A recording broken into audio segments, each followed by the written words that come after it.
eres el gozo, tú eres mi paz, tú eres la fuente inagotable de alegría,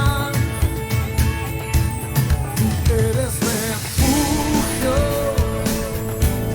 en la tempestad, tú eres la fuerza que sostiene toda mi vida. Oh, y hoy declaramos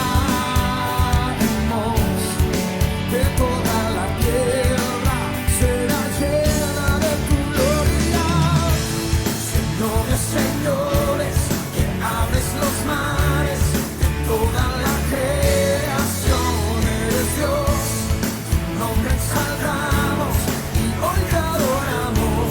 Abrazados con tu amor, has limpiado nuestro corazón, nos has dado tu perdón.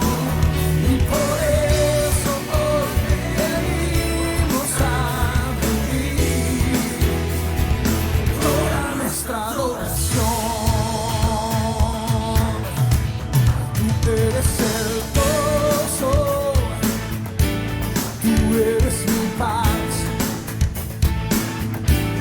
tú eres la fuente inagotable de alegría. Y hoy declaramos que toda la tierra será llena de tu gloria. Señores, señores, que abres los mares, toda la creación eres Dios. Tu nombre exaltamos y hoy te adoramos. Abrazados con tu amor, has limpiado nuestro corazón, nos has dado tu perdón. Y por eso hoy venimos a rendir toda nuestra adoración.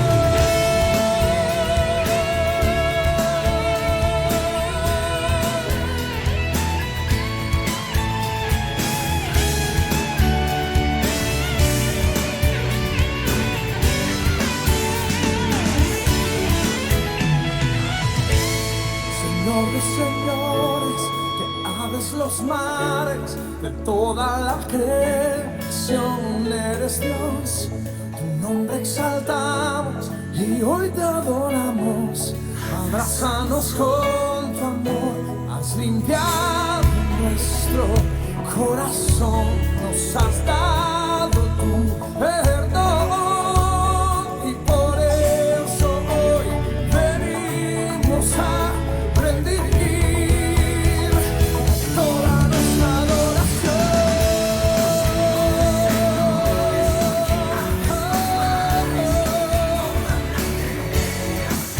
Eres Dios, nombre exaltamos y hoy te adoramos.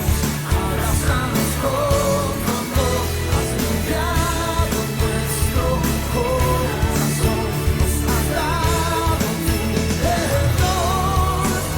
Y por eso hoy venimos a rendir toda nuestra adoración.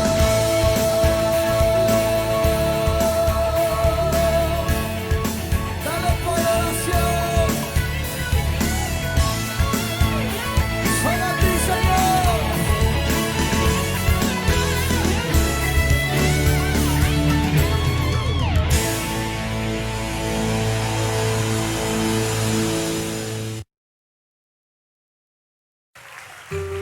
Eres precioso, Señor. Nos acercamos por la gracia de Jesucristo. Nos humillamos, Señor, en tu presencia.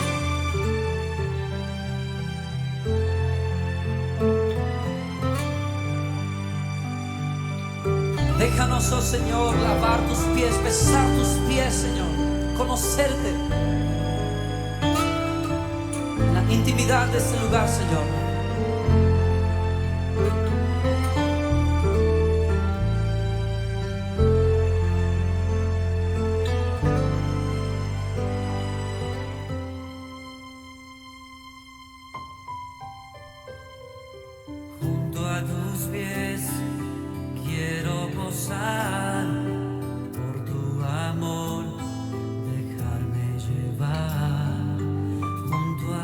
pies no sé articular, ninguna voz tiene lugar.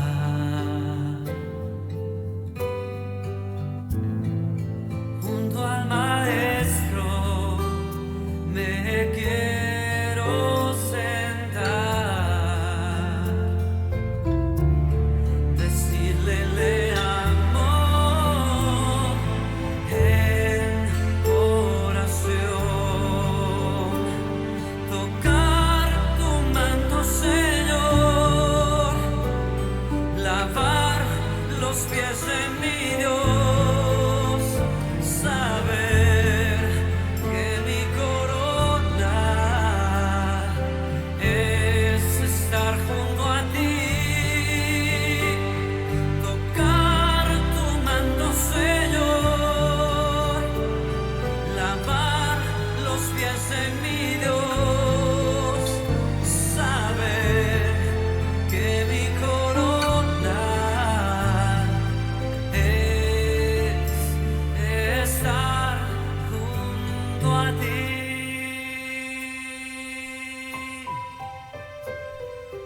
Junto a tus pies me envuelve la paz, cuerdas de amor capturan mi ser. Junto a tus pies tu voz atraviesa mi alma y mi ser, que tanto te anhela. Junto al maestro me quiero sentar, decirle le amo en oración, tocar tu manto, Señor, lavar los pies de mi Dios, saber que mi corona es estar junto a ti, tocar tu manto, Señor, lavar los pies de mi Dios, saber que mi corona es estar junto a ti.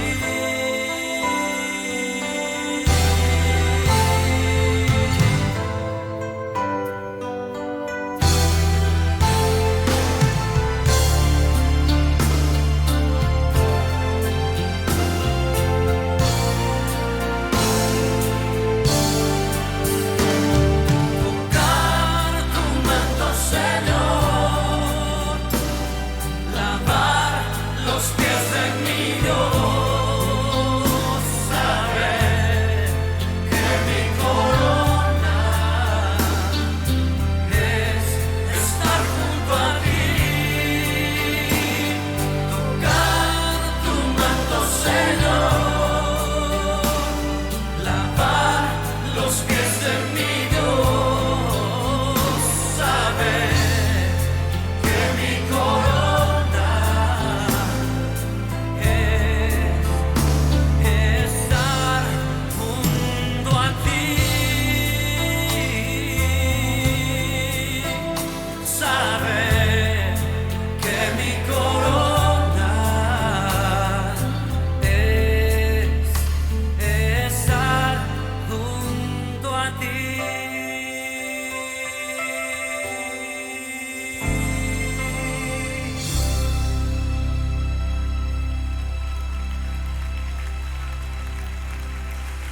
Te adoramos, oh Señor.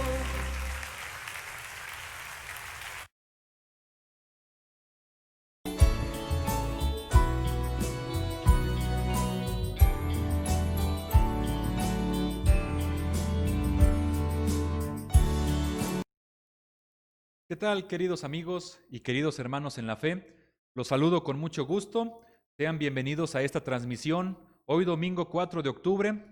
Seguramente ustedes sabrán que ya se siente el otoño, ya se siente lo frillito, lo fresquito. Así que está muy, muy padre y le damos gracias a Dios a todos ustedes que nos están acompañando. Debo de decirles que por condiciones especiales, el día de hoy solo van a ver mi rostro. Espero que no se aburran, espero que no se fastidien de mi voz. Voy a tratar de ser lo más dinámico posible, pero voy a estarlos acompañando. Y el mensaje precisamente también va a ser un pequeño paréntesis de lo que hemos estado viendo acerca de la guerra espiritual, de lo cual ya el pastor Faustino nos ha estado hablando. Vamos a comenzar con un versículo, el pasaje clave de este día, y consiste en 1 Timoteo 6, del 11 al 19. El subtítulo dice, La buena batalla de la fe, así que se los voy a leer y ustedes vayan, si gustan cerrar sus ojos, ir interiorizando las palabras, irlas apropiando, está muy bien. Dice así, Mas tú, oh hombre de Dios, huye de estas cosas y sigue la justicia, la piedad, la fe, el amor, la paciencia, la mansedumbre. Me gustaría que de todos los pasajes adopten especialmente el 12.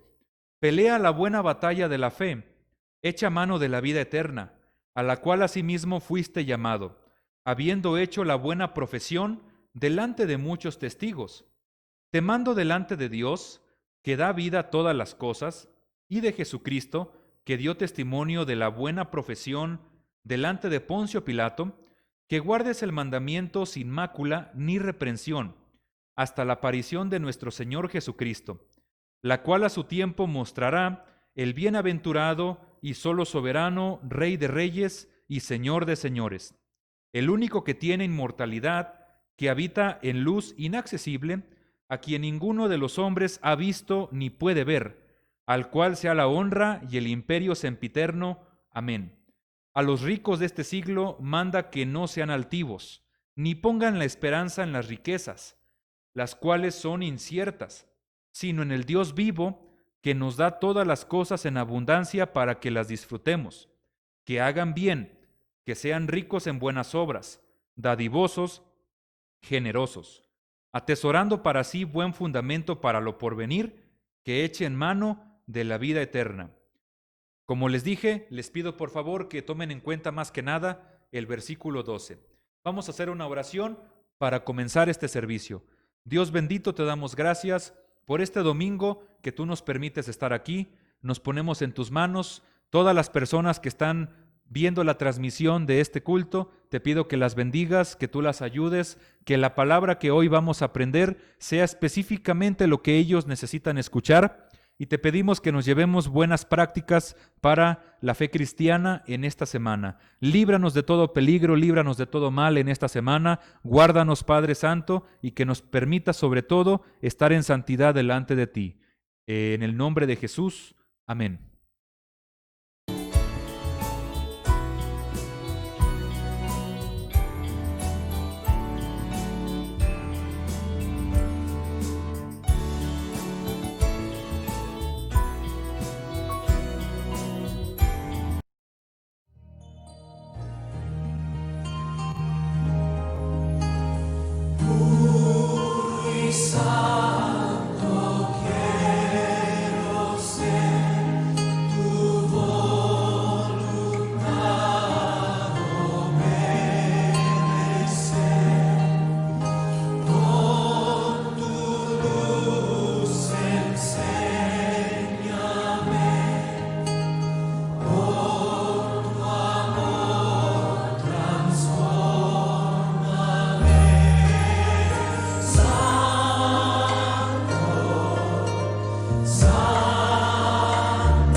Hola de nuevo, queridos amigos. En este momento vamos a considerar ya el tiempo para la predicación de este domingo y, como ustedes ya lo saben, el pastor ha estado dando una serie de conversaciones acerca de la guerra espiritual. Hemos visto temas muy importantes relacionados con la oración, con la lectura de la Biblia, con la triple alianza de los enemigos del cristiano, que son el diablo, la carne y el mundo. También hemos visto acerca de nuestra posición como hijos de Dios, de cómo éramos antes de que nos convirtiéramos y cómo somos ahora que vivimos bajo la cobertura del Espíritu Santo.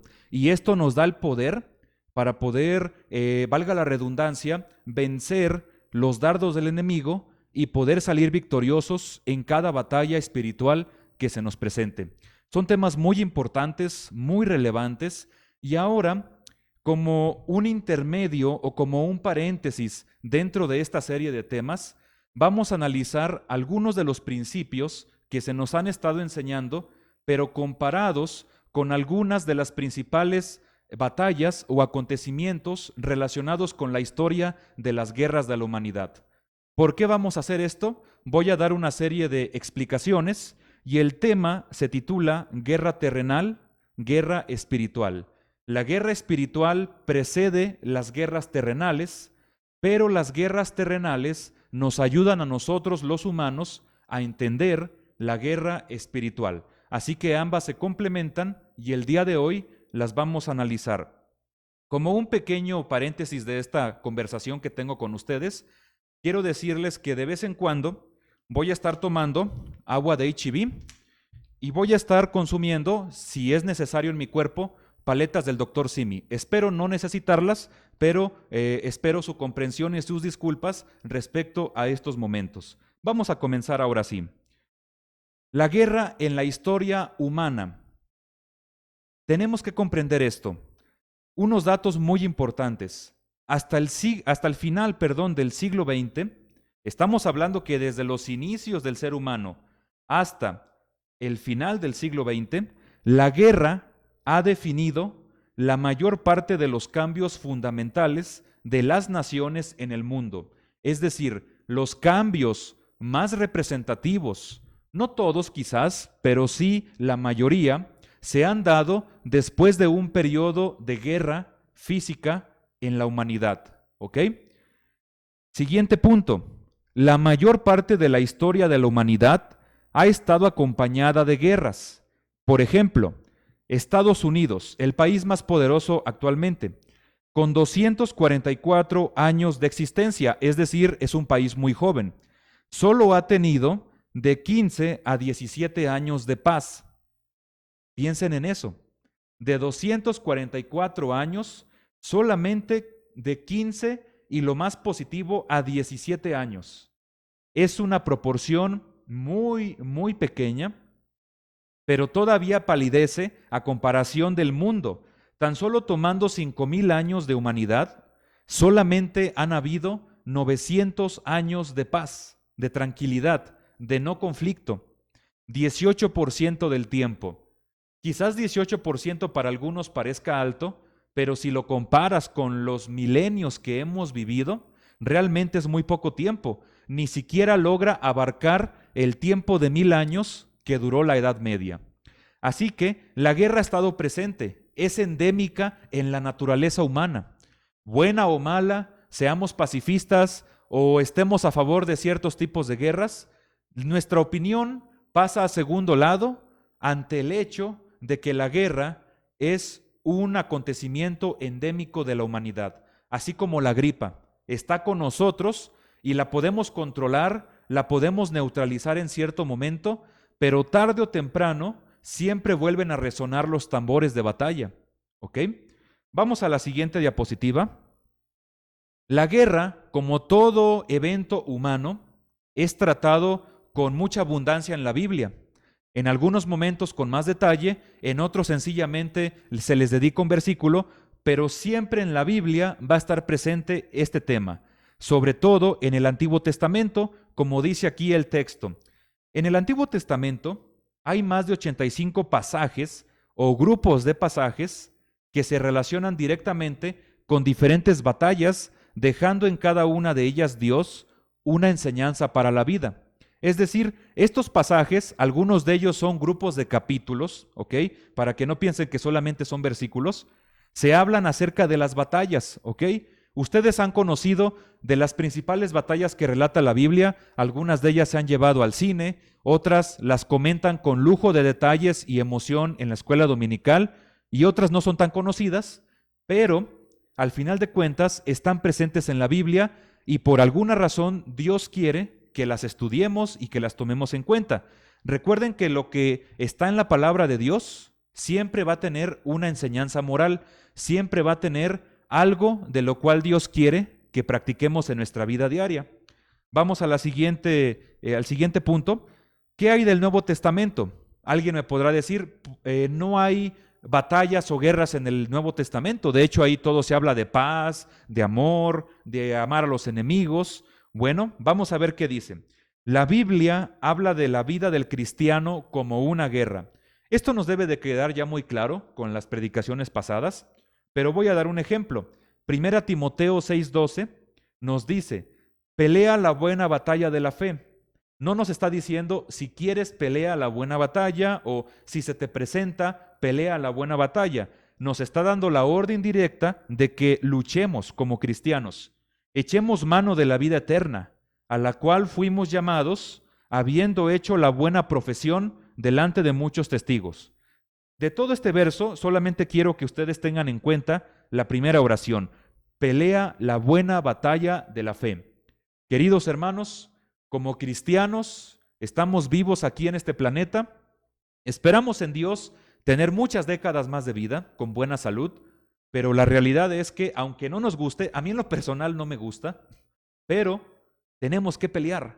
No tenemos que agarrar una espada o una pistola, pero sí agarrar las armas que Dios nos ha dado para librar la batalla espiritual. Y cada uno de nosotros tenemos que librar una batalla específica.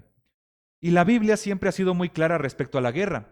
De hecho, hay dos batallas espirituales que tenemos muy buenas razones para pensar que son literales, no simbólicas, y que van a ocurrir en el final de los tiempos. Como lo podemos ver en la siguiente imagen, algunos pueden pensar, esta imagen es muy famosa, la pintó Gustave Doré, un francés, si no me equivoco, del siglo XVIII, y dibujó muchas pinturas o muchos grabados relacionados con la Biblia porque hizo una edición especial donde sus dibujos estaban como imágenes que explicaban ciertos pasajes. Son muy famosas estas imágenes y aquí tenemos la batalla entre los ángeles de Dios y los ángeles caídos. Los que están obviamente cayendo al abismo son los demonios. Ahí en el primer plano, más iluminado, ese es Lucifer. Y arriba está el arcángel Miguel con la espada, digamos que el comandante de las Fuerzas Armadas de Dios, el arcángel Miguel, y está expulsando del paraíso a los demonios. Tenemos una forma de interpretar esta imagen que es lo que se relata respecto al Génesis, de cuando Dios expulsó del cielo a todos estos ángeles rebeldes, que al final de cuentas literalmente fue una batalla. Se tuvo que librar una guerra literal en el ámbito espiritual, con espadas espirituales pero literales, ¿ok? Y también en Apocalipsis se relata otra batalla de ángeles contra demonios, otra vez comandadas por el arcángel Miguel, y va a tener lugar al final de los tiempos. Pero no solamente esta batalla. En la siguiente imagen tenemos al mismo Jesucristo sobre un caballo blanco, con una espada, con un listón en su talón, con una corona, ¿verdad? Y con un semblante de guerrero, ya no de cordero inmolado, humilde e inocente, sino de un rey que viene a impartir justicia final. Esto está en Apocalipsis 19 y relata precisamente la segunda venida de Cristo, donde Él regresa ya como el Rey de Reyes y Señor de Señores para destruir completamente a los ejércitos del Anticristo en una batalla, en la batalla de Armagedón, ¿ok? Por lo tanto, tenemos muy buenas razones, para suponer que esta va a ser una batalla literal, tal cual como se escribe ahí. No es un simbolismo, no es una alegoría, no se trata de una realidad más material, va a ser algo espiritual, pero que va a ser visible a los ojos físicos y lo vamos a poder experimentar. porque dice la palabra de Dios que todo ojo le verá. Entonces, ya tenemos otros dos ejemplos de cómo la guerra incluso va a ser un modelo necesario en el mundo espiritual en los tiempos finales. ¿Ok? ¿Qué va a suceder ahora, estimados amigos? Les voy a presentar 5 o 6 ejemplos de eventos de guerras en la historia y voy a hacer al inicio de cada uno de estos eventos una pregunta que voy a invitarlos a que ustedes la respondan allí en casa. Van a tener aproximadamente unos 10 segundos para que mediten las respuestas y ustedes elijan cuál creen que es la correcta. Si ustedes no conocen estos eventos históricos, entonces van a poder implementar su estrategia. Pero si ustedes ya conocen estas batallas y el resultado de ellas, van a poder sencillamente hacer un ejercicio de conocimiento de la historia. Vamos a ver el primer ejemplo y cuando ya les explique el acontecimiento, entonces vamos a ver cómo se relaciona con algunos de los principios de la guerra espiritual. Espero que este mensaje sea de bendición, que no solamente aprendamos de historia, sino que también podamos llevarnos principios para la vida. La siguiente diapositiva nos muestra el mapa de Europa. Tenemos el país de Alemania, que tiene la bandera nazi, y podemos ver que abajo está el país de Austria, porque quiere decir que Adolfo Hitler, en el año de 1938, invade Austria y la toma como si fuera parte de Alemania, sin preguntarles a los austriacos, sin hacer una consulta popular, sin consultar en internet. Lo que hizo Hitler fue sencillamente: mando mis tropas a Austria, tomamos el país y forma parte de nosotros, sin consultar a nadie más. Bueno, ¿qué sucede después?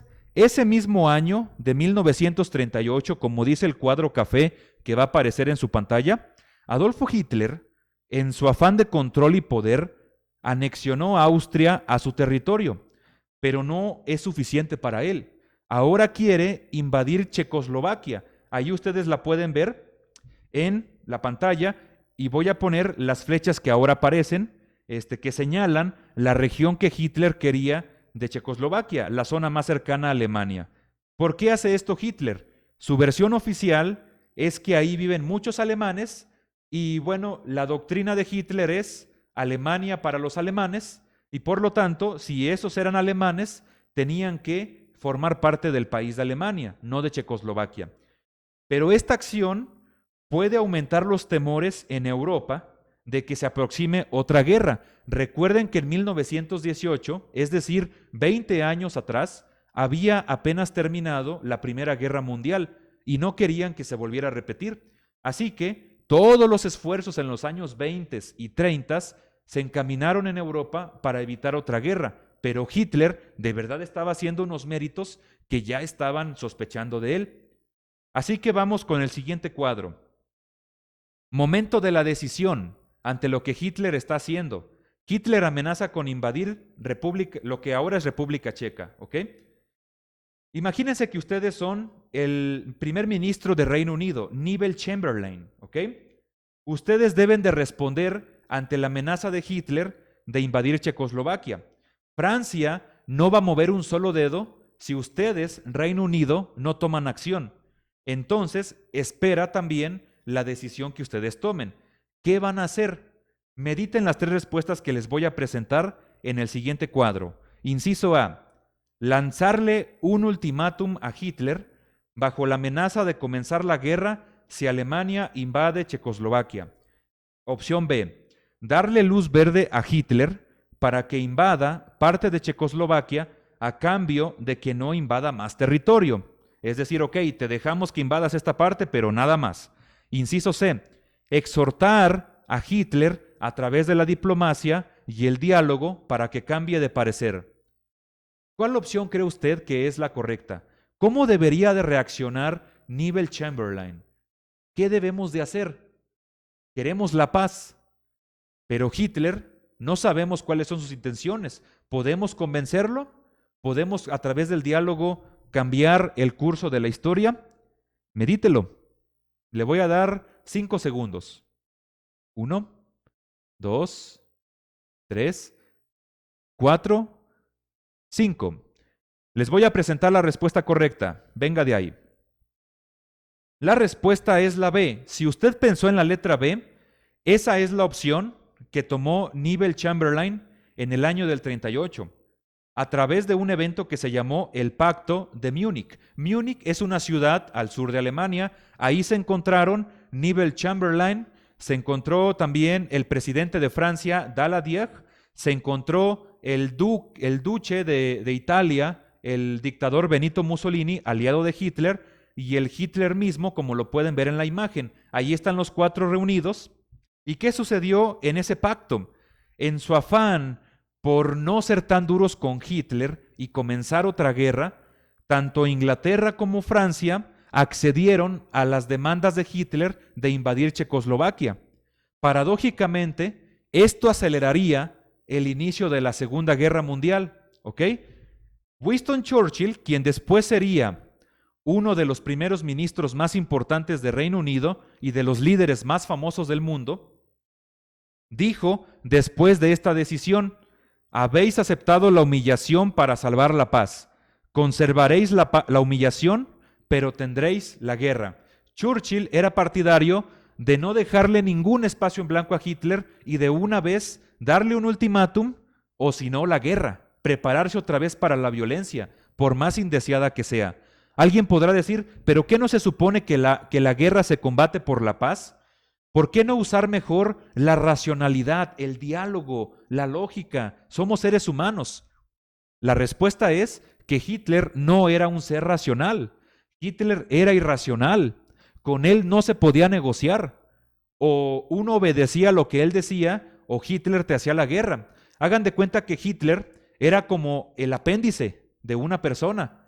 Puede que no te moleste durante mucho tiempo, pero por azares del destino, o más bien por diosidencias, porque Dios tiene el control de todo, esos Hitleres salen a la luz y se convierten en apendicitis. Y no lo puedes controlar con medicamentos, con dietas, no lo puedes controlar con métodos no invasivos. Tienes que meterle cuchillo para sacarlo.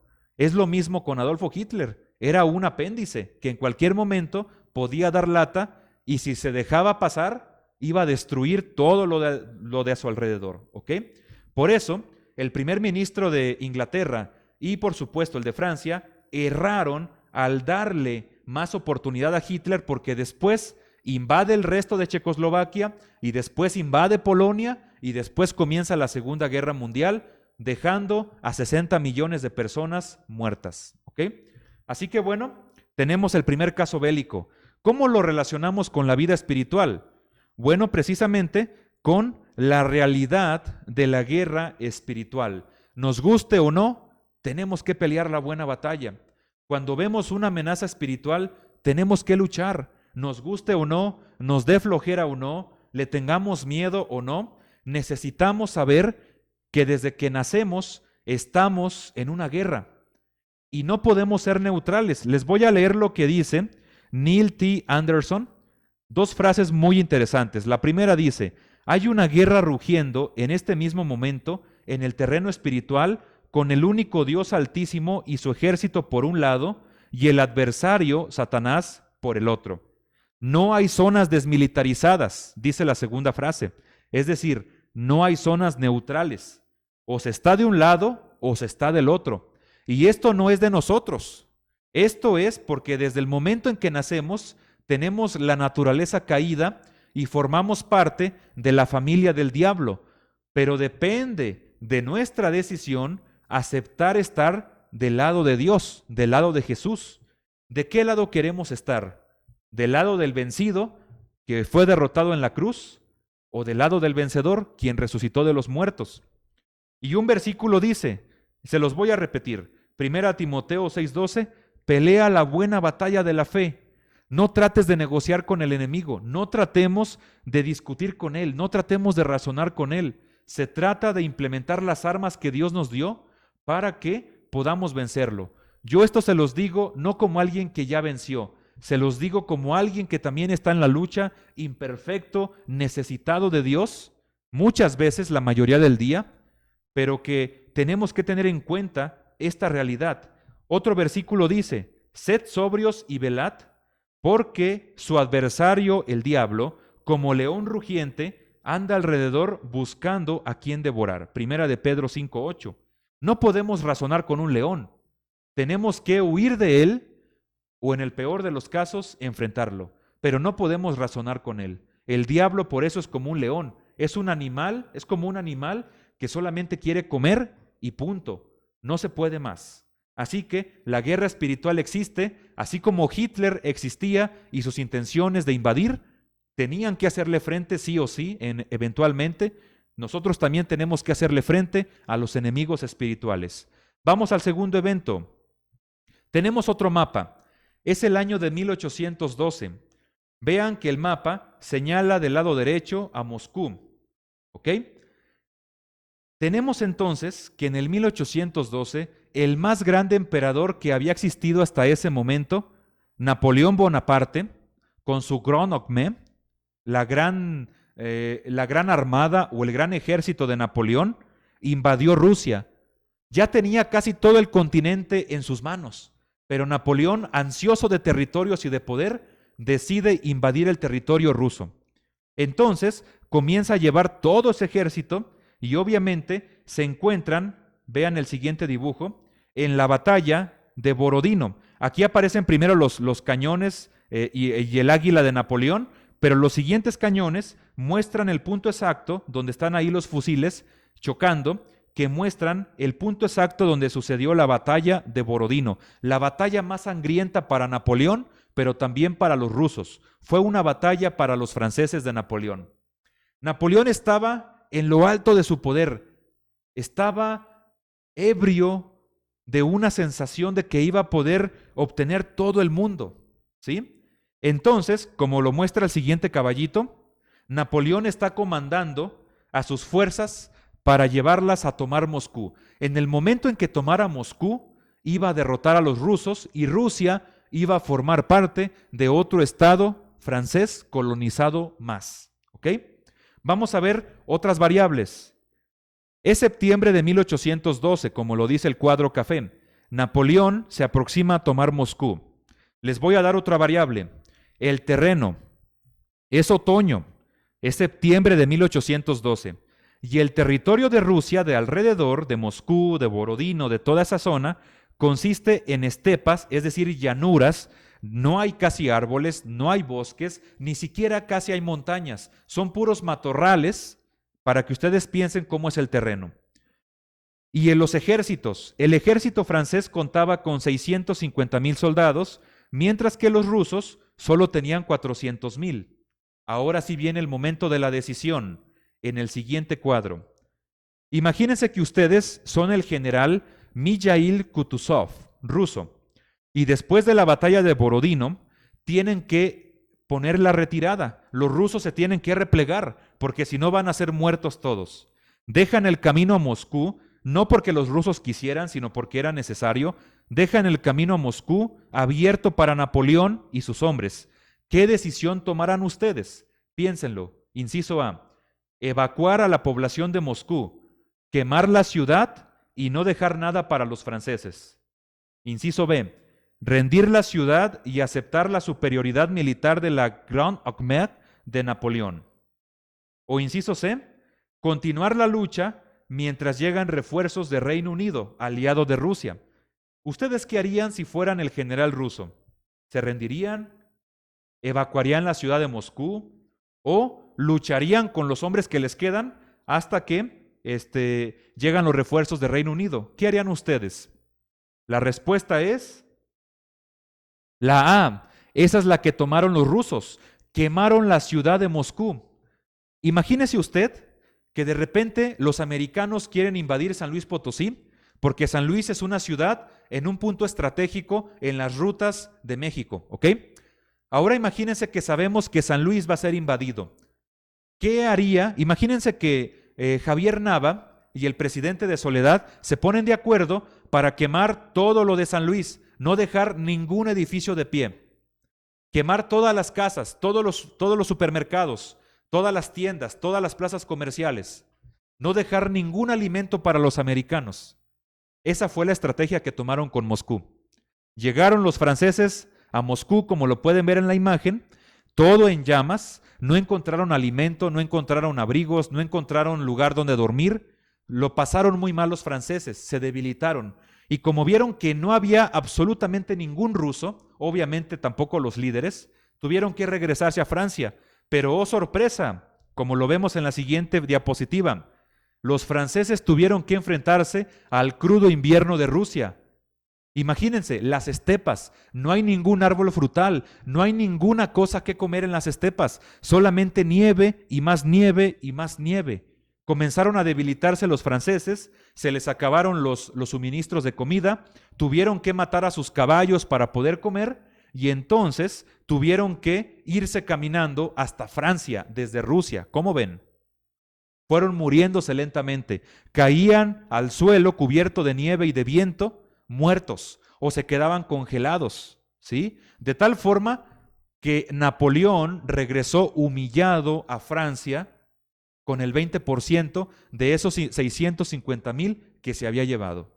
Fue una derrota humillante para el grandioso Napoleón Bonaparte. Y lo curioso es que muchos años después, en el siglo XX, en la Segunda Guerra, otra persona cometería el mismo error de Napoleón al invadir Rusia, en la Operación Barbarroja. La siguiente imagen nos muestra a los nazis de Alemania sufriendo las mismas consecuencias de haber invadido a los rusos. Los crudos inviernos de Rusia hicieron que los tanques de guerra se estancaran, que no se pudieran mover, los alemanes se quedaban sin comida, se quedaban totalmente fríos, no estaban acostumbrados al frío ruso. La siguiente imagen nos muestra dos fotografías que los suministros se les acababan, tenían que llevar todo con caballos porque los carros de guerra se quedaban atascados en el piso y algunos de ellos padecían un frío tan enorme que vean estos tres tipos que están ahí de Alemania, se acurrucaron para dormir, para darse calor, pero cuando los quisieron mover ya estaban congelados. Así se quedaron, ¿ok? Dormidos, ya no volvieron a despertar por el intenso frío de la región de Rusia. ¿Esto a qué nos lleva, estimados amigos? A la siguiente enseñanza espiritual. El enemigo será tan fuerte contra nosotros si le proveemos de las municiones para atacarnos. Es decir, si nosotros proveemos de alimento espiritual al diablo, a la carne o al mundo, obviamente va a ser poderoso contra nosotros. Pero si aplicamos la misma estrategia de los rusos de quemar las provisiones para el invasor, los vamos a dejar débiles y nosotros vamos a poder regresar como cristianos con el poder de Dios a reconstruir lo que tuvimos que sacrificar. ¿Ok? ¿Qué versículos nos ayudan? Romanos 13, del 12 al 14. Ya no lo voy a leer todo, pero sí quisiera que veamos la segunda parte. Andemos como de día, honestamente, no en glotonerías y borracheras, no en lujurias y lascivias, ni en contiendas, ni siendo envidiosos, sino que vestíos del Señor Jesucristo. ¿Y qué dice al final? ¿No qué? No proveáis para los deseos de la carne. Aquí hablamos del enemigo de la carne. ¿Cómo lo podemos nosotros relacionar? Si tenemos la tentación, los que somos jóvenes solteros, y nos da la tentación con una mujer, no proveamos más estando al lado de esa mujer, no viendo cosas feas en otros lados. Si nosotros somos enojones y sabemos que somos carnalotes en esa área, ¿qué vamos a hacer? No le proveamos a la carne más razones para atacarnos, para que se despierte y nos tiente. Tratemos de no meternos con personas que sabemos que nos van a hacer enojar. No proveamos, huyamos, dice la Biblia, huyamos de las pasiones juveniles. Y esto también aplica para los grandes, porque las pasiones no se van.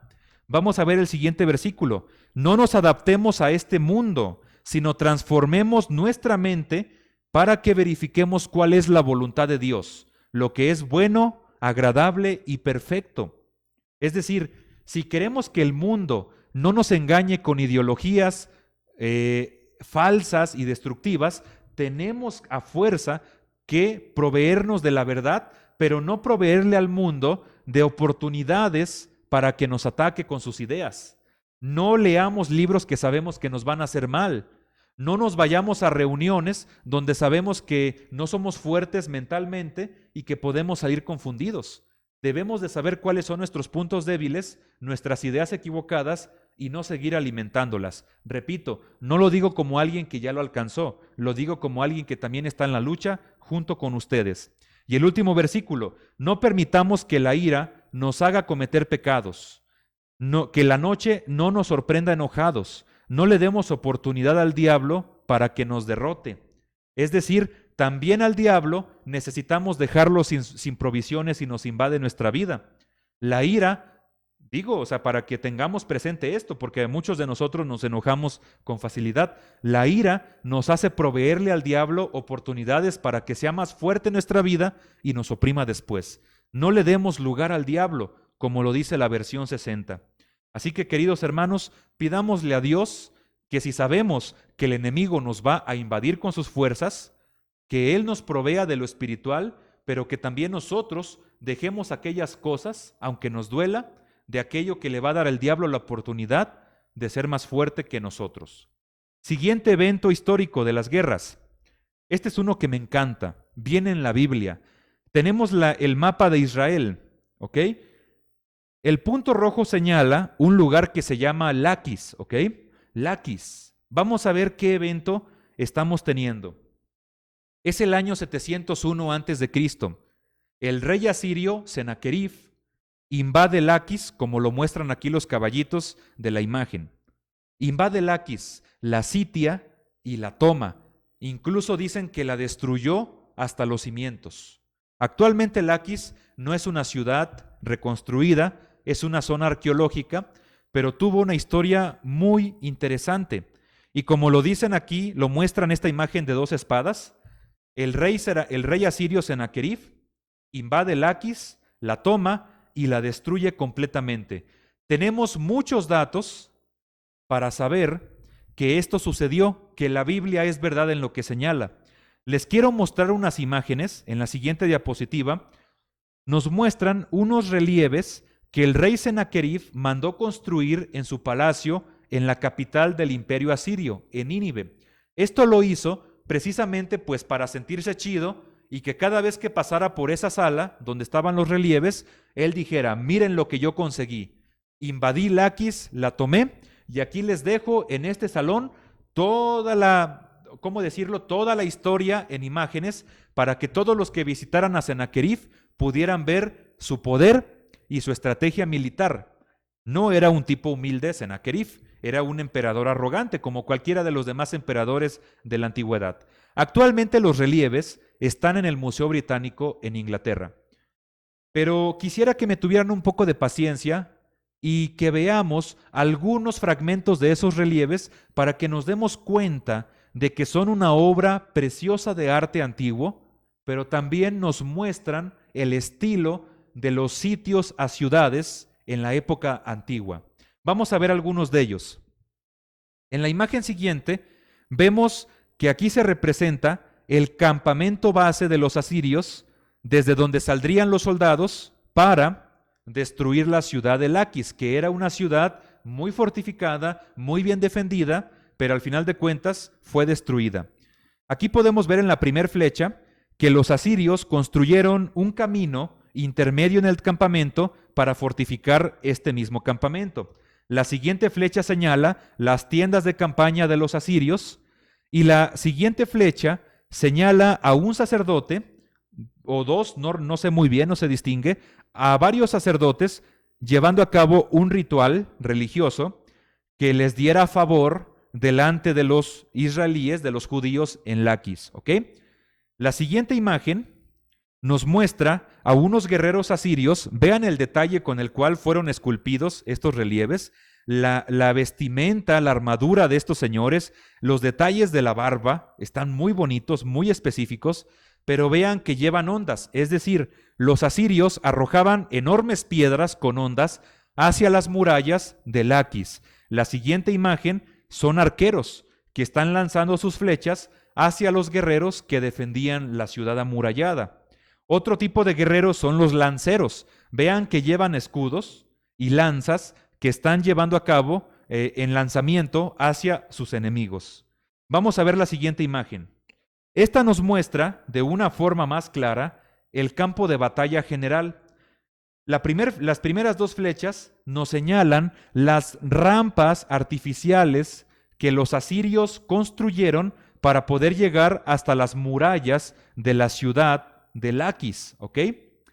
Las siguientes flechas nos muestran que los habitantes de Laquis lanzaban antorchas y piedras hacia los asirios.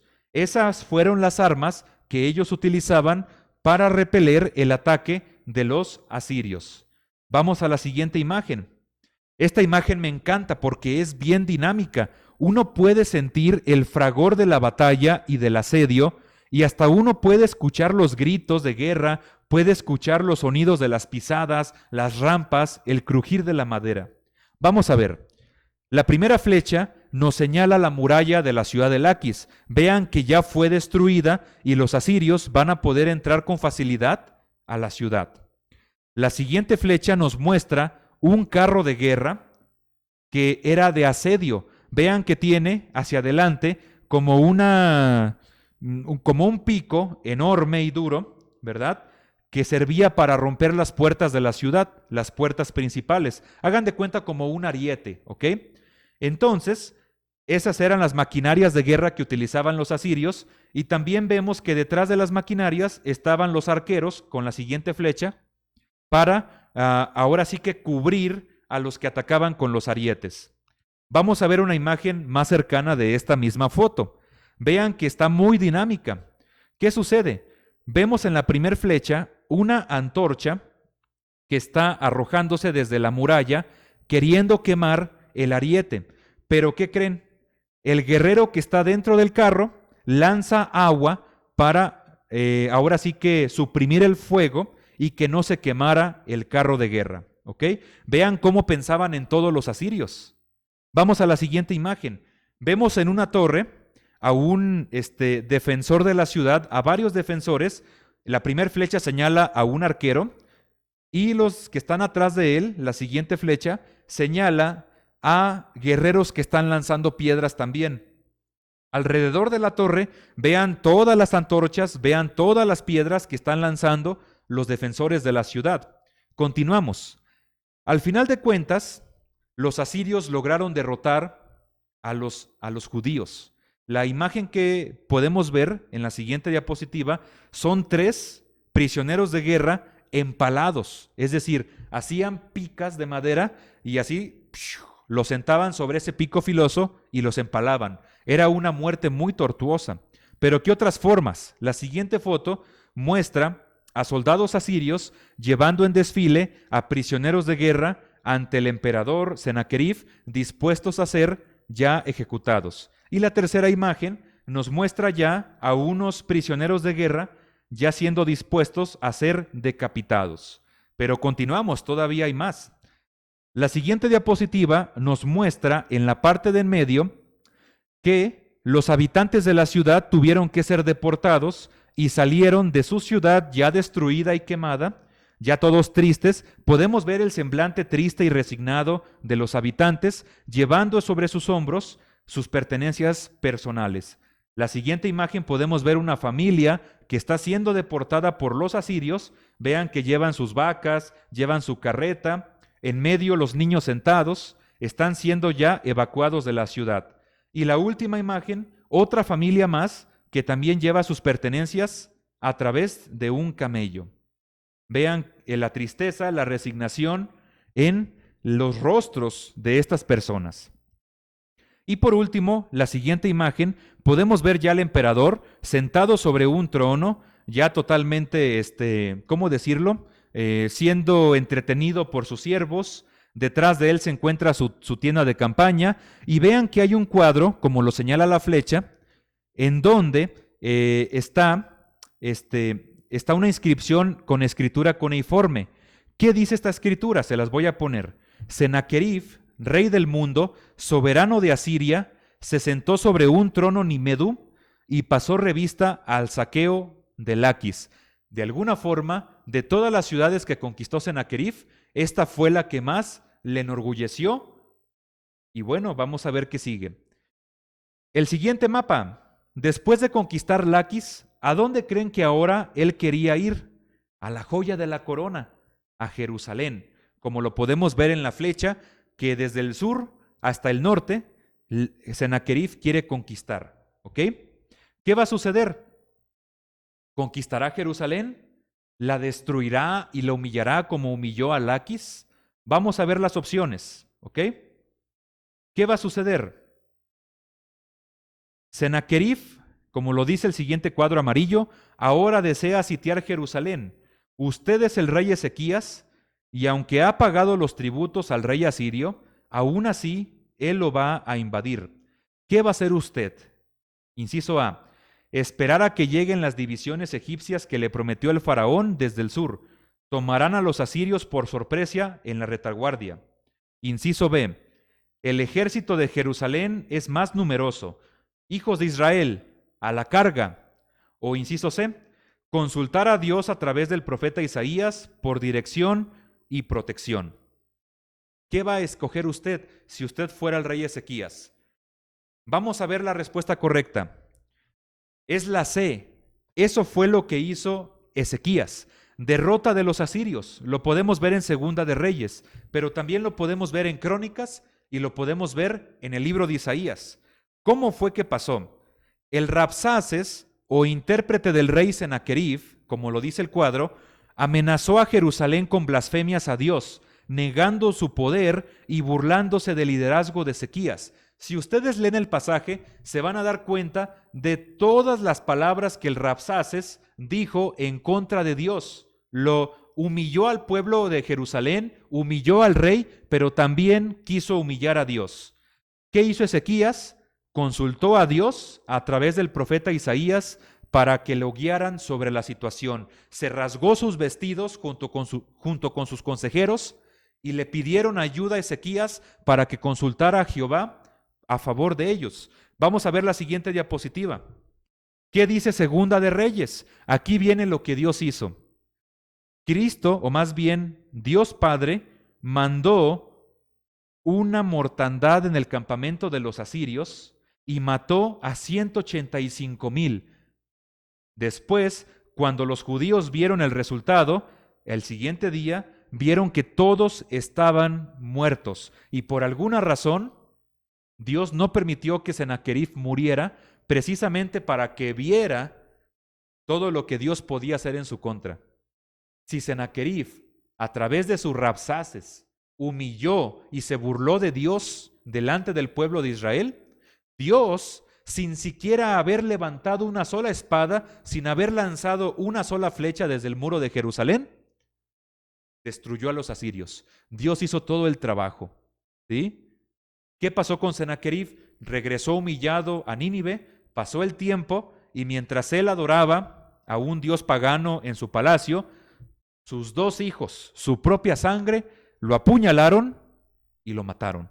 Huyeron del palacio, huyeron de Asiria, pero vean que la forma en la que Sennacherib murió fue de lo más humillante. Vamos a la siguiente diapositiva. Si el sitio de Laquis lo documentó el rey Sennacherib con todo su esplendor en su palacio, con todos los relieves que yo les mostré, ¿qué de Jerusalén? No hay un solo relieve. No hay ninguna imagen, no hay ninguna pintura que muestre a Sennacherib conquistando a Jerusalén. Y déjenme decirles, si Laquis fue importante por su posición estratégica, Jerusalén era lo que realmente Sennacherib quería conseguir. Esto nos dice que lo que dice la Biblia es verdad. Dios no permitió que Sennacherib y los asirios conquistaran Jerusalén.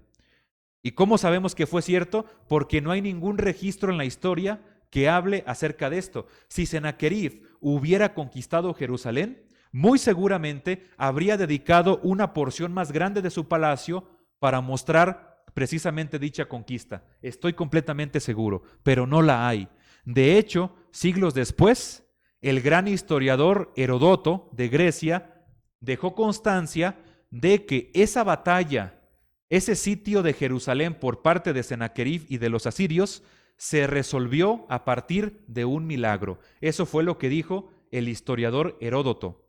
Pero ¿qué creen? También algunos eruditos piensan que la forma en la que Dios mató a los asirios fue a través de una plaga de ratas y de ratones en el campamento, y que a través de la peste, una peste muy acelerada y de efecto rápido, los mató a todos de un día para otro. ¿Ok? ¿Cómo aplicamos esto en la vida espiritual? La importancia de encontrar la verdad en la palabra de Dios para obtener la victoria. Nos dice Segunda de Reyes 19:1-2 que el rey Ezequías se humilló delante de Dios y junto con su mayordomo y con su escriba y con los ancianos y los sacerdotes fueron al profeta Isaías. ¿Qué fue lo que pasó? El rey consultó al profeta. ¿Y cuál es nuestra forma ahora nosotros de consultar al profeta? A través de la Biblia, porque la Biblia, inspirada por Dios, fue escrita por los profetas de Dios.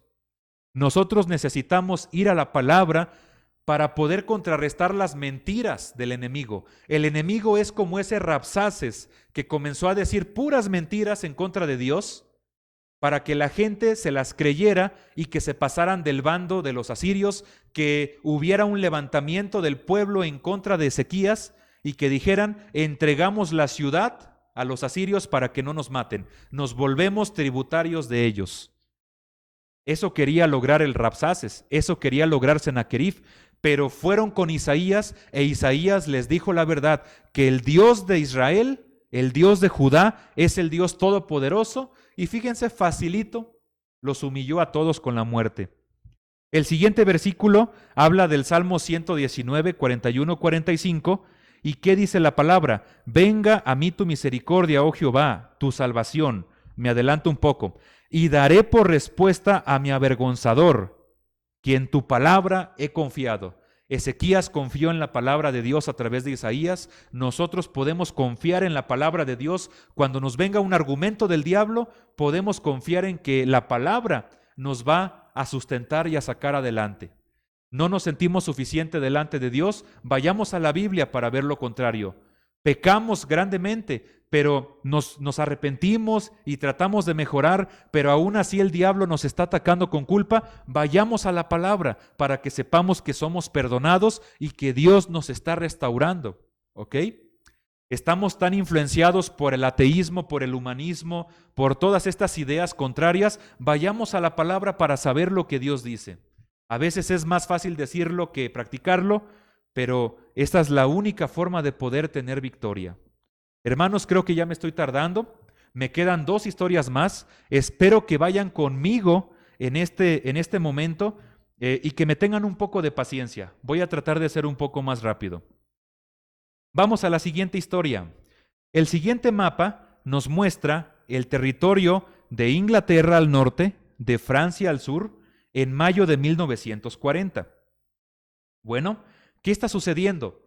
En ese mes, Hitler y los alemanes ya derrotaron a Francia, invadieron Francia. Francia ahora era otro territorio más de los nazis. También derrotaron a Bélgica y derrotaron a Holanda. No, hombre, en ese momento los alemanes estaban con todo, mis hermanos. Nadie les podía hacer frente. Los ingleses, tratando de defender a los franceses, mandaron tropas a Francia, pero ¿qué creen? Los nazis comenzaron a expulsarlos a la playa, a acorralarlos, de tal manera que, como muestran estas banderas nazis, los tuvieron acorralados en contra de las playas de una ciudad llamada Dunkerque. Ustedes quizás han oído hablar de esto, y si han visto la película de Christopher Nolan, sabrán de lo que hablo. Tanto franceses, pero principalmente británicos, no sabían qué hacer. Las tropas de Hitler estaban avanzando y avanzando, ya los tenían como un pajarito en una trampa, ya nomás era de lanzarles quizás lanzarles un proyectil y destruirlos a todos. ¿Qué sucedió con esto? El siguiente cuadro dice: 1/3 de soldados están rodeados en la zona de Dunkerque. Si no se hace algo, todos estos hombres, en el mejor de los casos, serán prisioneros, en el peor morirán. ¿Qué cree usted que va a suceder? Dice la pregunta. Inciso A. Las tropas británicas y francesas se van a rendir para ser prisioneras de los alemanes. Inciso B.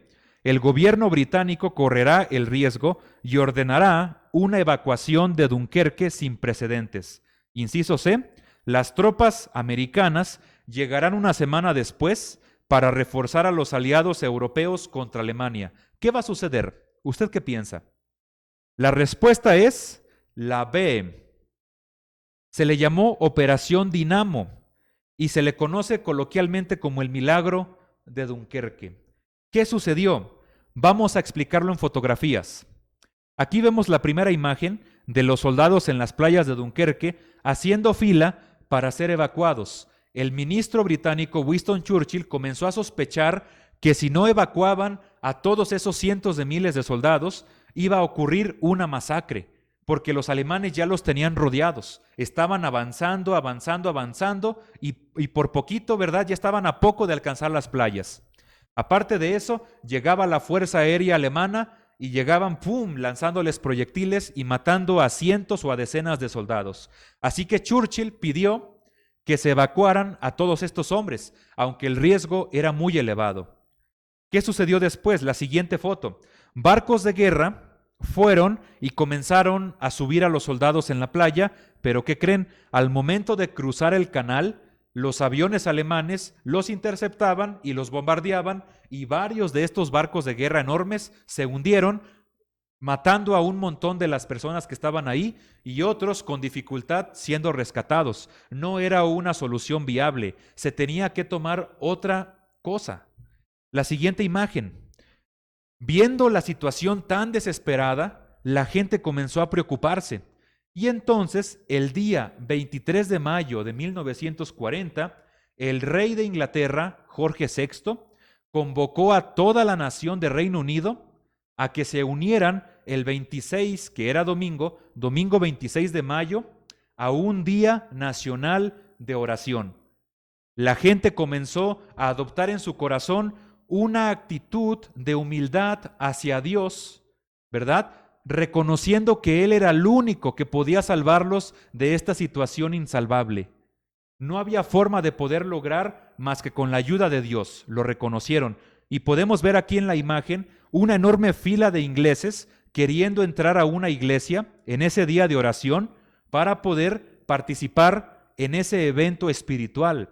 La siguiente foto nos muestra a un joven soldado británico arrodillado en una iglesia pidiendo por sus camaradas que estaban allí en el norte de Francia siendo evacuados. ¿Qué sucedió? La siguiente foto nos muestra el mar embravecido, ¿ok? Les voy a contar lo más apasionante de la historia. El rey pidió el miércoles, si no me equivoco, 23 de mayo, el día de oración para el domingo.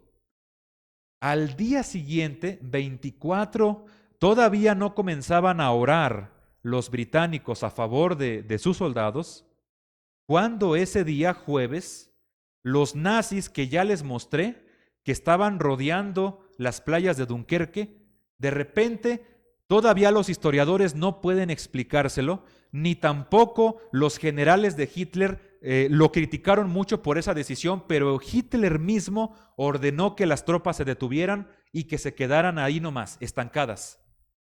Eso pasó. Hitler ordenó que las tropas se detuvieran, los nazis, de tal forma que no llegaran a tiempo a la playa y que comenzaran a matar a todos los británicos. ¿Cómo la ven? Sin razón alguna, a Hitler se le ocurrió detener sus soldados. Se dan muchas razones por esto, pero todas concuerdan en que fue algo arbitrario de Hitler y que forma parte de lo que se conoce como el milagro. El hecho de que Hitler quisiera detenerse nomás porque él quiso. Ahora bien, alguien me podrá decir, pero esto sucedió antes de que comenzaran a orar. Pero déjenme decirles que muchas veces la oración actúa de una forma retroactiva. Por ejemplo, puede ser que yo en mi corazón disponga a orar delante de Dios por alguien, ¿ok? Y entonces diga, voy a orar por tal persona que está enferma a las 6 de la tarde y son las 3. Y entre las 3 y las 6 de la tarde puede que Dios sane a la persona.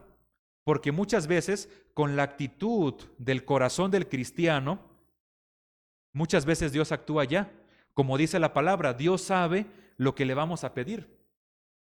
Es posible, digo, no hay forma de comprobarlo, pero es posible que con la actitud de humildad de los británicos delante de Dios, días antes del domingo de oración, Dios ya hubiera comenzado a actuar sobrenaturalmente. Pero eso no fue lo único milagroso, como lo podemos ver en el mar. ¿Ok?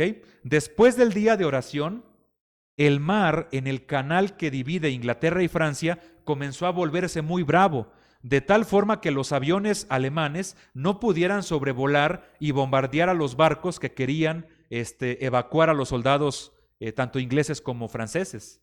El mar impidió y el clima pésimo impidieron que la Fuerza Aérea Alemana pudiera sobrevolar la zona y reconocer lugares estratégicos. ¿Pero qué creen? Al día siguiente, el mar inexplicablemente se volvió bien mansito, como si nada hubiera pasado el día anterior. Y esto ayudó a que los barcos británicos no tuvieran problemas para poder expulsar de Francia a todos sus soldados. Vamos a la siguiente imagen. Como los barcos de guerra grandes eran blanco fácil para los alemanes, para los aviones, los británicos decidieron mandar barcos privados, barcos de vacaciones para pasar el rato, yatecitos, lanchas. Comenzaron a mandar a Francia barcos personales para poder rescatar a sus camaradas británicos y franceses. Utilizaron ese método justamente horas después de que comenzaran a orar los ingleses en su tierra. Siguiente imagen. El periódico que el 5 de junio de 1940, entre muchos otros, declaraban que aproximadamente 335,000 soldados fueron rescatados sanos y salvos de las playas norte de Francia para llegar a Inglaterra. 335,000. Churchill y sus hombres a lo mucho pensaban que iban a rescatar unas 30,000. Era lo más que deseaban, pero por la providencia de Dios se rescataron la mayoría, casi todos, con muy bajas pérdidas. Solamente, como bien lo dice el periódico, Miracle, solamente pudo haber sido a partir de la mano de Dios. Eso fue el 5 de junio. El siguiente domingo después de ese día, el rey y Churchill, que no era precisamente un gran cristiano, convocaron a toda la nación a un día nacional de gratitud a Dios. Si oraron el 26 de mayo pidiendo a Dios por ayuda, supieron reconocer la soberanía de Dios y le dieron las gracias nacionalmente. ¿Cómo la ven, mis hermanos? ¿Qué piensan de esta historia? Vamos a ver la aplicación espiritual. Si con la historia de Sennacherib y Ezequías vimos la importancia de ir a la Biblia para contrarrestar las mentiras del enemigo, también necesitamos la oración. No solamente debemos leer, necesitamos orar. Pero no solamente necesitamos orar, también debemos complementarlo con la lectura. Dice Efesios 6:18, orando en todo tiempo, con súplica en el Espíritu, velando en ello con toda perseverancia y súplica por todos los santos. Así como todos somos soldados en esta guerra espiritual, necesitamos orar unos por otros. Cuando oramos por alguien que está pasando por un momento difícil, estamos haciendo guerra espiritual, estamos en la trinchera, lanzando nuestros proyectiles al enemigo. Oremos al Dios que tiene el poder de cambiar todas las cosas. Piensen en algún momento de su vida donde a partir de la oración y el clamor a Dios, Él los libró de algún peligro inminente. Yo sí tengo varios ejemplos, ustedes también tendrán los suyos. Recordemos las veces en las que Dios nos ha librado, no por nuestros méritos, pero sí porque se lo hemos pedido. ¿Ok? Y la última historia, ahora sí, tenemos un mapa mucho más familiar, el Golfo de México. Hablemos otra vez de la Segunda Guerra Mundial. Es el año de 1942, si no me equivoco. México siempre permaneció neutral a la guerra. Nunca se quiso poner ni de un lado ni de otro. Pero los mexicanos se perturban cuando el 7 de diciembre del 41 los japoneses bombardean Pearl Harbor en Hawái, en Estados Unidos. Viendo que fue un ataque muy cerquita de México, los mexicanos comienzan a condenar de una forma más enérgica las acciones del eje, Alemania, Italia y Japón. Otra cuestión, cerca del Golfo de México, en el Atlántico, submarinos alemanes comenzaron a rondar la zona. Pero ¿qué pasó? Si bien México era neutral en la guerra, sí mandaba barcos mexicanos a que suplieran de petróleo a las empresas americanas para que pudieran fabricar armamento y otro tipo de cosas necesarias. Así que México, desde el puerto de Veracruz, mandaba a través del Golfo barcos petroleros para que suplieran a los americanos. Y entonces, dos barcos, un barco llamado el Faja de Oro y otro barco llamado el Potrero del Llano, fueron interceptados por submarinos alemanes, como lo podemos ver en el dibujito, y hundieron, cada uno de los barcos en diferente día, hundieron a estos dos barcos.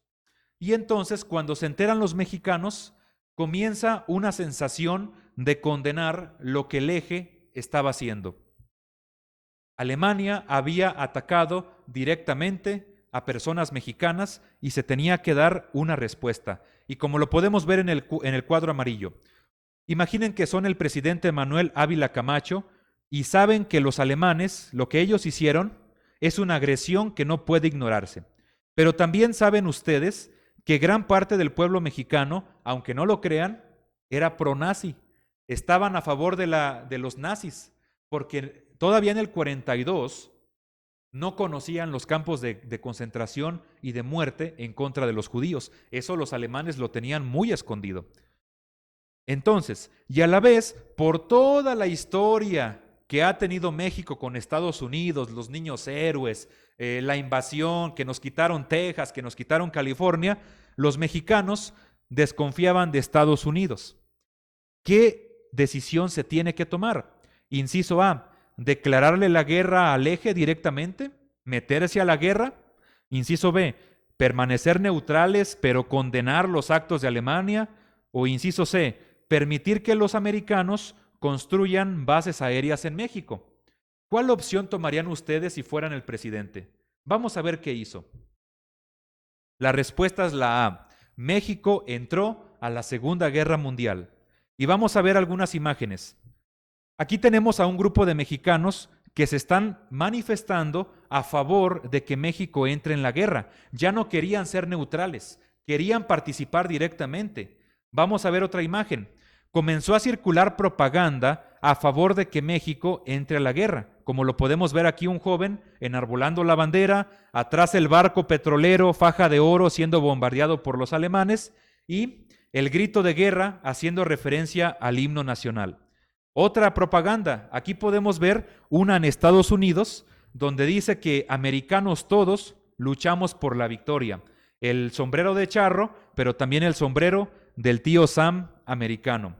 Incluso Disney, en la siguiente imagen, creó un personaje de un pollo mexicano que se llamó Pancho Pistolas. De hecho, hicieron una película junto con el Pato Donald, Pancho Pistolas y un loro brasileño, que juntos hacían una alianza americana en contra de Alemania, Italia y Japón. ¿Cómo respondió México a esta agresión? Declara la guerra al Eje. Y una de las primeras formas es que a partir de lo que los submarinos hicieron en contra de los barcos mexicanos, miles, decenas de miles de mexicanos viviendo en Estados Unidos se alistaron para la guerra. Lucharon en todos los frentes de la guerra, desde Europa hasta Japón, ¿ok? Pero eran ciudadanos americanos o eran migrantes que ya vivían allá y que a partir de que se enlistaron en la guerra, al regresar, les dieron su ciudadanía. Vamos a la siguiente. Otra forma en la que México participó fue mandando una delegación de militares al frente de la guerra en África, el norte de África. Fueron pocos mexicanos, algunos de ellos fueron oficiales que dieron así como que ideas de cómo luchar en el frente africano, pero otros eran pilotos que ayudaron a los americanos a bombardear posiciones en Sicilia. Vamos a la siguiente. La forma más directa en la que participó México fue el Escuadrón 201. Me imagino que ustedes ya lo han sabido. Fueron un grupo de pilotos mexicanos que fueron entrenados en Estados Unidos y que los mandaron a bombardear posiciones japonesas, apoyar a los americanos en las Filipinas, en la liberación de Filipinas de mano de los japoneses. El escuadrón 201 creo que eran como 30 pilotos y los demás eran doctores, cocineros, ayudantes y otras personas más. ¿Ok? Vamos a ver la siguiente imagen. Aquí tenemos la foto de un avión americano, pero al cual se le pintó los colores tricolores de la bandera y están bombardeando a los japoneses en Filipinas. ¿Ok? Y cuando termina la guerra, en la siguiente imagen vemos que México los recibió como auténticos héroes. Los americanos también, cuando regresaron de Filipinas a Los Ángeles, los pilotos mexicanos los recibieron como verdaderos héroes valientes, los americanos. Y luego cuando regresan a México, les dan vítores en la Avenida Madero, en la Ciudad de México, les comienzan a crear arcos triunfales como el que ven en la imagen y llegan hasta donde estaba el presidente en el Palacio Nacional y les brindan unos grandes honores. Algunos de ellos fueron condecorados por el presidente Harry Truman allá en Estados Unidos, en la Casa Blanca. Ahora quiero que ustedes vean el siguiente monumento que está en el Parque de Chapultepec. Ese es el monumento al Escuadrón 201. Beneficios de la Segunda Guerra Mundial para México. Queridos hermanos, ¿creen ustedes que la guerra tuvo el proceso que tuvo gracias a los mexicanos? ¿Habría cambiado el curso de la guerra gracias a México? Para nada. Era un escuadrón pequeñito. La verdad es que aun cuando México no hubiera entrado, no hubiera cambiado el resultado de la guerra. ¿Pero qué creen? Para México, la Segunda Guerra tuvo grandes repercusiones que las sentimos hasta este día. Y se me hace curioso porque en los libros de historia se le dedica unas cuantas líneas y si bien va una fotografía muy pequeña al Escuadrón 201. Casi no se habla de eso, porque obviamente se quiere dar como que una imagen de pacifismo aquí en este país. Pero le debemos mucho a la Segunda Guerra Mundial. Vamos a ver qué beneficios obtuvo México. Número 1, México comenzó a exportar cada vez más alimentos y cultivos, posicionando a México como el primer socio comercial con Estados Unidos, y hasta la fecha lo seguimos siendo. Exportación de armas y petróleo a Estados Unidos, incrementando mucho las ganancias. Tercer beneficio, crecimiento de la industria cinematográfica. ¿Por qué creen que sobresalieron mucho Sara García, Cantinflas, Pedro Infante y todos estos actores que le dieron un brillo al cine mexicano en los 40s? Precisamente porque recibieron mucha ayuda de Hollywood, ¿ok? Por lo tanto, el cine mexicano puede compararse incluso con el cine americano en los años 30, 40, 50, ¿ok? Otro beneficio, una posición de México favorable ante el mundo. Ya México no fue el país neutral, cobarde, que no quiso tomar partido en esta gran guerra. Ahora México también fue de los países que perdieron a sus hijos en el campo de batalla y por lo tanto ocupó un lugar en el glorioso estrado de los vencedores de la Segunda Guerra Mundial. ¿Ok? Siguiente beneficio. El programa Bracero, el cual fue la base para el incremento de la migración mexicana a Estados Unidos. ¿Ok? La migración a México comenzó a aumentar con el programa Bracero. Hasta el momento, este programa ya no existe, pero ese espíritu de migración para llegar a los campos americanos comenzó a crecer a partir de este programa. Siguiente, Brasil y México se convirtieron en los países más representativos de Latinoamérica. No podemos hablar de Latinoamérica si no hablamos de México y Brasil. Son las dos potencias principales en esta región y precisamente porque México y Brasil desde el inicio fueron los únicos países de Latinoamérica en mandar tropas a los frentes de la Segunda Guerra Mundial. Los demás solamente proporcionaron dinero, proporcionaron alimentos, proporcionaron materias primas, pero México y Brasil llevaron soldados. ¿Ok? Siguiente, México fue de los países fundadores de la Organización de las Naciones Unidas y también en 1946, un año después de que terminó la guerra, fue parte del Consejo de Seguridad junto con Rusia, junto con Francia, junto con Reino Unido, con China y con Estados Unidos. ¿A qué nos lleva todo esto? A que ser un buen soldado cristiano representa ser leal al Todopoderoso. Les leo el versículo de 2 Timoteo 2:1 al 13. Palabra fiel es esta. Si somos muertos con Él, también viviremos con Él. Si sufrimos, también reinaremos con Él. Si le negáremos, Él también nos negará. Si fuéramos infieles, Él permanece fiel. Él no puede negarse a sí mismo. Pensemos en México. Si México le hubiera dado la espalda a Estados Unidos, posiblemente nuestra condición económica y social en el siglo XX hubiera sido muy diferente a como es ahora. Si pensamos que México está mal, pudo haber estado mucho peor, ¿ok? Seguiríamos siendo enemigos de Estados Unidos, del más poderoso. Y si sufrió México con Estados Unidos en la guerra, también después México ocupó el lugar del vencedor junto con el grandote Estados Unidos. Si nosotros sufrimos con Cristo en esta tierra, después reinaremos con Él. No le podemos ayudar a Jesús, no le podemos dar ninguna ayuda a Dios, Él lo tiene todo. Pero si nosotros nos apegamos en esta guerra del bando del vencedor, del bando de Dios, vamos a gozar después de las consecuencias, así como México gozó de todas las consecuencias económicas, políticas y sociales derivado de su entrada en la Segunda Guerra Mundial. No neguemos a Dios, por más que estemos enojados con Él, por más que estemos dolidos, por más que no sepamos lo que Él está haciendo, hay que permanecer fieles, pero esto solamente se logra si le pedimos ayuda a Dios, como lo pidió el rey Ezequías. La conclusión. Quiero concluir con una frase antigua del latín romano que dice así: si vis pacem, para bellum. ¿Qué significa? Si quieres paz, prepárate para la guerra. Si quieres paz y ser librado de la ira, prepárate para lidiar esta guerra espiritual contra la ira. Si tú quieres dormir bien porque has tenido mucho estrés a lo largo de tu vida, prepárate para guerrear en el nombre de Jesús contra la ansiedad y el estrés. Si tú quieres tener un matrimonio pacífico y llevártela bien con tu esposa, con tus hijos, prepárate para guerrear al lado del Salvador en contra de las envidias, de los celos y de la infidelidad. Como bien lo dice Filipenses capítulo 4, el primer versículo de Filipenses 4 dice: así que, hermanos míos, amados y deseados, gozo y corona mía, estad firmes. ¿Firmes como quién? Como un soldado. Firmes en el Señor, amados.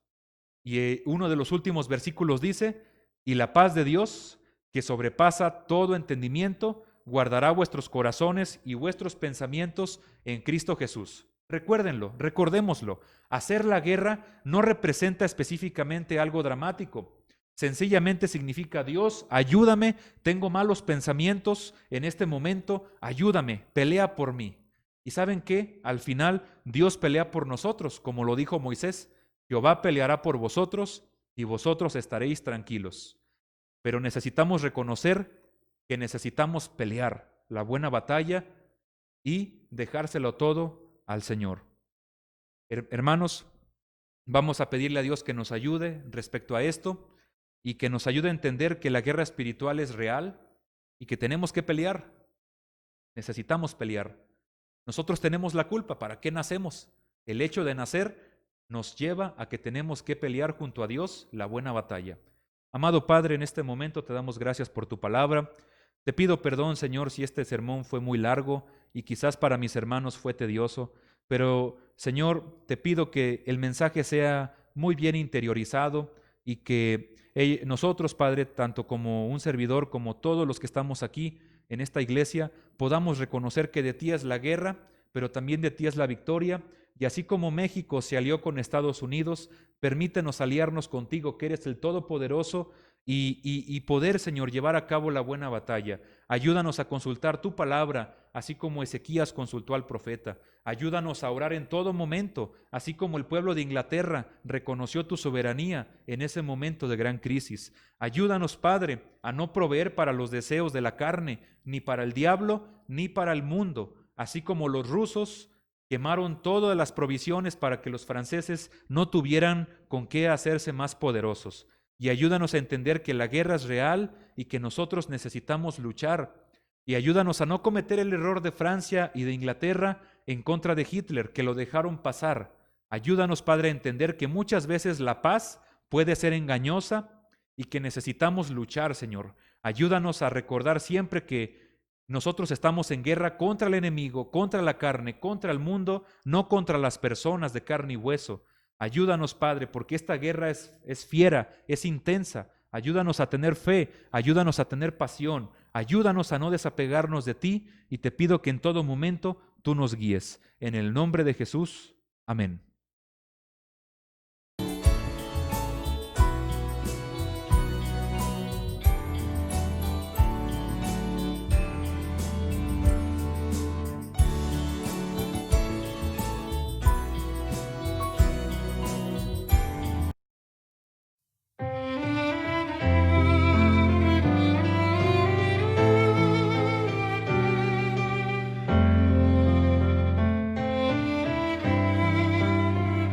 Pero su trono espinas llevó, sufrió dolor y despreciado fue. Su muerte enfrentó en oscuridad, y en día glorioso él resucitó. Piensa en quien optó por una cruz. Piensa en él, heridas recibió. Jesús sufrió, murió en tu lugar. Piensa en él, su gracia basta es. Si aún por el valle alivio buscas tú, mira a Jesús, conoce tu dolor. Por quienes vino rechazado fue, y en sacrificio su vida entregó. Piensa en quien optó por una cruz. Piensa en él, heridas recibió. Jesús sufrió, murió en tu lugar. Piensa en él, su gracia basta es.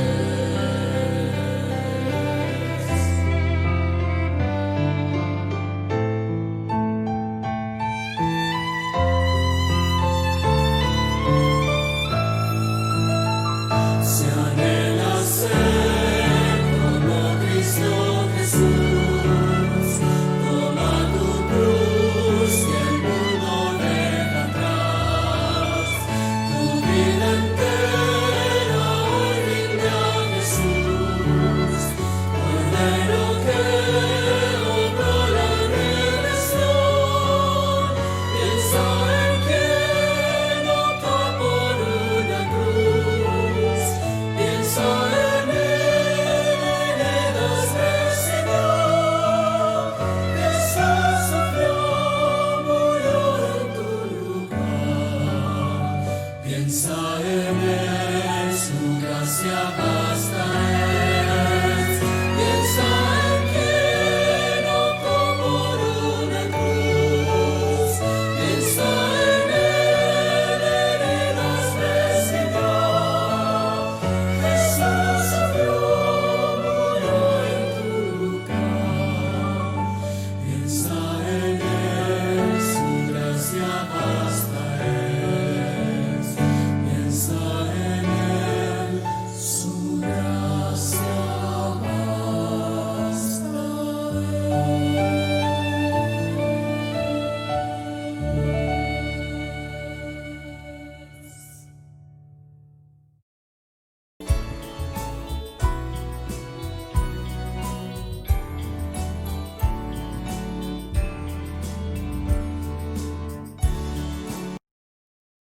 Damos gracias a Dios por la palabra que nos permite escuchar.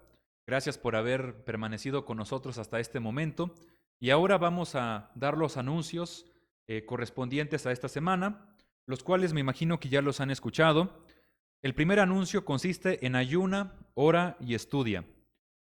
Ayuna, cualquier día de la semana. Es decir, les estamos invitando a que si usted gusta, hoy domingo o hasta el sábado que viene, que puedan establecer como familia un momento de ayuno. Ustedes pueden elegir el tipo de ayuno, solamente de desayunar o también quieren agregar la comida o incluso la cena si son más fuertes, entonces adelante. Lo importante es que ayunemos porque hay tanto por lo cual pedir a Dios, hay tantos problemas, hay tanto sufrimiento y también mucha lucha espiritual. Así que el ayuno no es sencillamente, o más bien no consiste en chantajear a Dios, en el sentido de que mira Dios cómo sufro porque no como, ahora responde mi oración, sino es un reconocimiento de que dependemos de Dios, incluso en nuestro cuerpo. Entonces, les invitamos a que se unan a nosotros en un ayuno en cualquier momento. Ahora, si usted está pasando por una situación de salud y necesita comer, también hay otras formas de ayunar. Ayunar del celular, si le gusta mucho usarlo, ayunar de las películas, ayunar de la televisión, ayunar de verse con la novia o el novio, ayunar de Facebook, de redes sociales, cualquier cosa que no podamos dejarla en la vida cotidiana, podemos nosotros dejarla por un momento y eso sería un ayuno. Aunque yo recomendaría que si va a ser algo diferente a la comida, que pudiera ser todo el día para que se sienta mejor. Muy bien. Ahora, le invitamos a que se una al grupo de oración que tenemos todos los miércoles a las 8 de la tarde. Los miércoles nos estamos juntando a través de la plataforma de Zoom. El pastor Faustino manda la liga ese mismo miércoles y esperamos de verdad que nos puedan acompañar porque es un momento muy bonito, de mucha comunión, salimos muy bendecidos y precisamente nos ayuda a incrementar nuestra identidad como hijos de Dios. Y le invitamos también a que los viernes estudiemos la palabra acerca de las cartas a las iglesias de Apocalipsis. Les pedimos por favor que siga y nos sintonice en el programa La Hora del Peregrino a las 8 de la noche en la estación 96.5 de FM.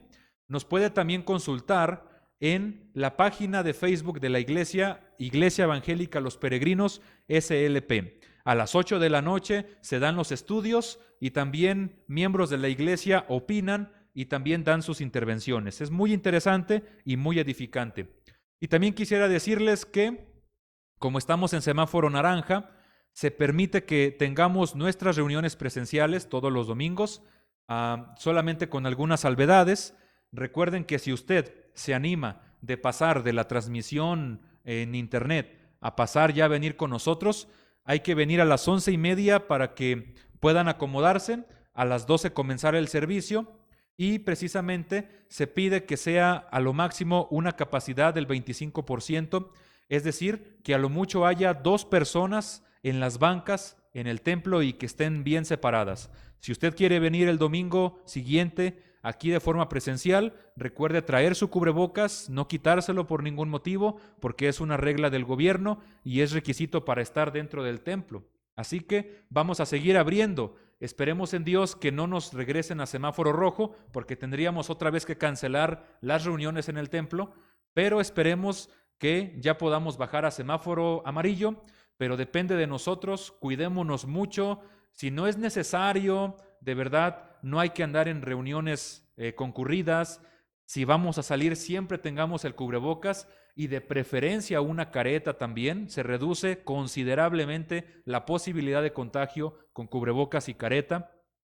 Sobre todo, si usted tiene que ir al banco, si tiene que ir al hospital, si tiene que ir a un supermercado, donde hay mucha gente en espacios cerrados, les invitamos a que sigan estas medidas.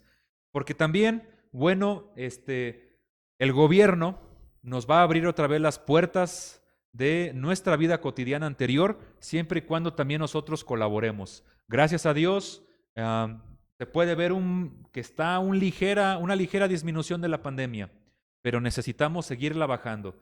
Es por parte del gobierno, pero también por parte de nosotros, y si de verdad queremos vernos otra vez aquí en el templo, todos juntos, cantando otra vez a todo pulmón, volver a hacer la celebración del 16 de septiembre, volver a hacer posadas, volver a celebrar bodas, eventos importantes, o simplemente el domingo aquí todos convivir, chicos y grandes y jóvenes, adultos, todos, enfermos y sanos, que podamos estar aquí otra vez. Pidámosle a Dios que pronto regresen las condiciones de la vida que teníamos, pero tengamos fe en este momento en que todo va a mejorar. Esos son todos los anuncios y estamos a sus órdenes para cualquier duda o comentario. y les deseamos un excelente inicio de semana, que Dios les bendiga, que los guarde y que todos estemos en salud y en paz en esta semana. Muchas gracias por habernos sintonizado, que Dios les bendiga.